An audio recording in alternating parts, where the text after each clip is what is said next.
How can we ensure that every girl in the Pacific can realize their right to play, and in doing so ensure a sustainable future for our sport in this region? I'm Mike Armstrong, and I count myself as very privileged to lead the Social Responsibility Department at Oceania Football Confederation, where we're working towards answering these and other questions that will allow us to unlock the transformative power of football to enhance the well-being of all individuals and communities across Oceania. Today, I'd like to give a brief overview of our work and social responsibility at OFC and how our activity in football can deliver tangible impacts both on and off the pitch. This I see as crucial in contributing to SDG 5 and ensuring that we leave no one behind in our activities. I'm then going to pass to my brilliant colleague, Chelsey Taylor, the Social Responsibility Impact Manager at OFC. She'll provide more detail on a resource that we've developed to map specific actions and approaches to ensure that football and other sports are promoting gender equality in our region. The 2030 Agenda for Sustainable Development recognizes that gender inequality remains a key global challenge. Accordingly, working to achieve gender equality and empower all women and girls is the focus of Sustainable Development Goal 5 and its associated targets.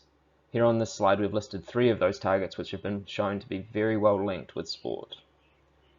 This is an extra priority in the Pacific, where violence against women and girls is among the highest in the world, with up to 68% of women reporting experiencing domestic violence, about twice the global average. We also see gender disparities in the level of sports participation and overall physical activity. This is a key driver of non-communicable diseases, and again our region is leading the world in rates of obesity with more than 3 times the global average. At OFC, we see our goals of enhancing rates of participation and performance on the pitch as intrinsically linked with addressing social challenges in communities in which we operate.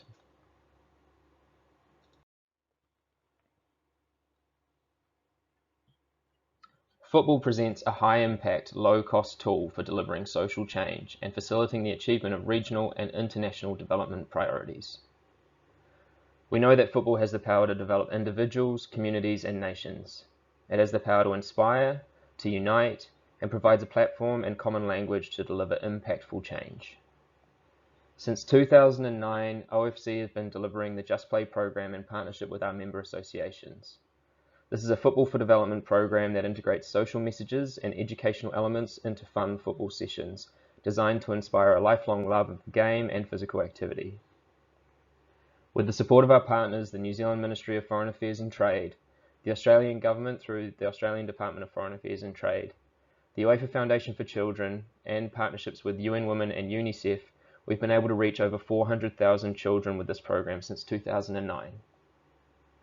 The program's shown significant impacts in changing knowledge, attitudes, and practices in relation to gender equality. For example, we've seen a 50% change in participant perceptions around sharing household chores. We've shown 20% increases in the number of boys who report enjoying playing with girls after taking part in Just Play, and over 25% increase in the number of participants who report they like having a female coach. We're now doing what we can to take these impacts to scale and to ensure that our football system is gender transformative and promoting sustainable change in the communities that we operate in. In the last few years, we've seen significant increases in women's football participation, coaching, and administration in the Pacific. We want to fuel that growth further.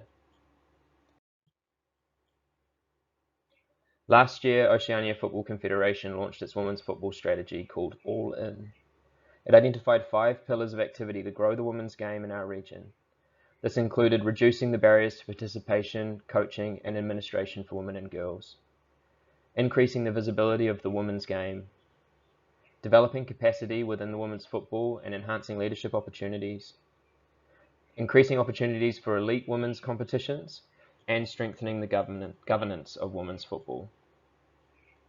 Our work now focuses on ensuring this strategy is brought to life and that we can bring about positive change for women and girls both on and off the pitch. We're capitalising on the momentum created by the Australia and New Zealand hosting of the 2023 FIFA Women's World Cup and working with partners again including the New Zealand and Australian governments as well as those in the UN system to ensure that this is a coordinated Pacific Legacy program. The Pacific Sport for Gender Equality Playbook represents an important and exciting first step in this process, and importantly, it aligns with our principles for delivering social responsibility.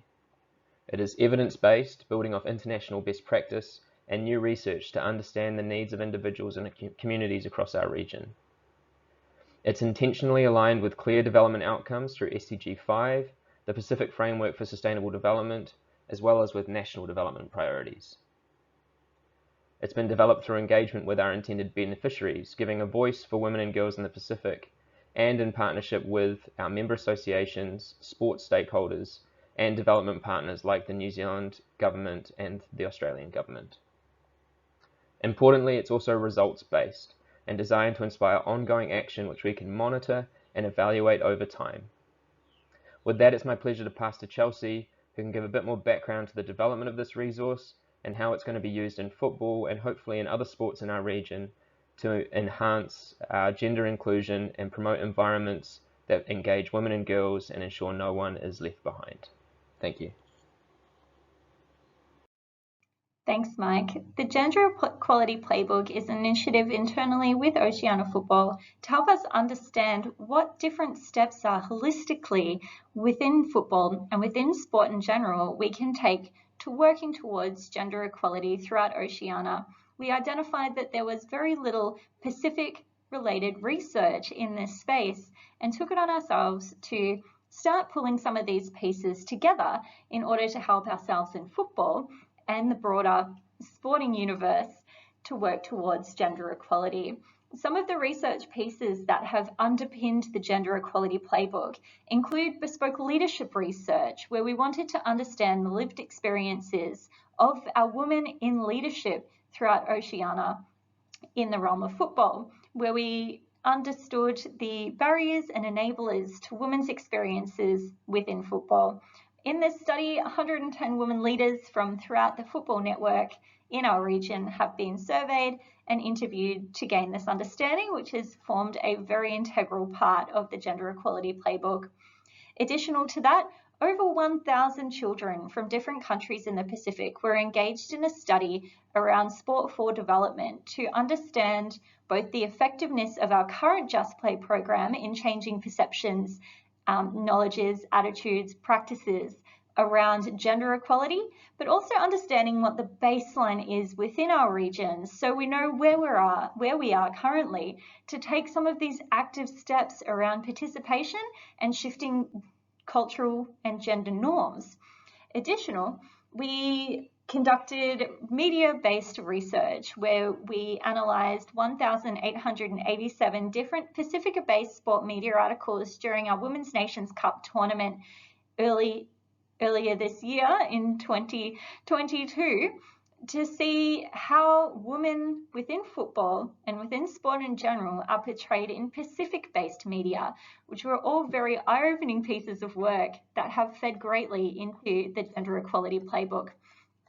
Additional to the bespoke research pieces, we have engaged in many different partner consultations, including UN Women, ONOC, USP, FIFPro, FIFA Pacific, many of our national member associations, many players and coaches and government entities throughout the football network to get a really good understanding of how these recommendations look, if they're practical, and ensuring, most importantly, that there is a real Pacifica-based lens to the work that we're doing and ensuring that this is something that can be valuable and used for anyone within the sport ecosystem to help start conversations around gender equality. The Gender Equality Playbook has 7 key chapters.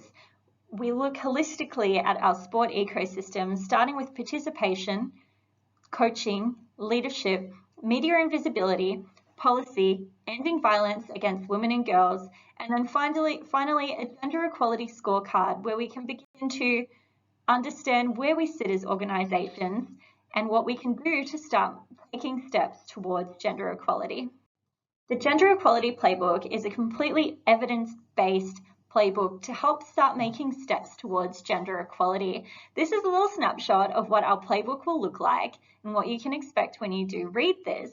culminating in the scorecard that you see on the right-hand side of the screen, where it walks you through the different actions and allows you to rate yourself, or rate your organisation rather, on where you may sit around gender equality activity, with the idea that this starts up a conversation, hoping to unpack unconscious bias, create steps or an action plan that your organisation, your team, your club, whatever it might be, within sport in general, can start to work towards gender equality. Underpinning our gender equality scorecard is the Gender Results Effectiveness Scale. The Gender Results Effectiveness Scale is a ranking system, or a ranking tool rather, that helps you map out where you are and are not enacting gender equality within your organisations. Now, in some instances, it may raise awareness of where you may be unconsciously reinforcing negative gender stereotypes and creating barriers for women, girls, people of all genders within your sporting landscape, right through to gender transformative, where you might have these tools and strategies that are really breaking down power structures and creating new safe spaces for women, girls, and all people of all genders to begin to work in. And by identifying where we sit within this scale, we can open up conversations about how we can change, grow, improve our organisations to work towards gender equality, to create a more inclusive sporting environment, and ultimately end up with more participants, more coaches, more referees, more fans, more women administrators in the game.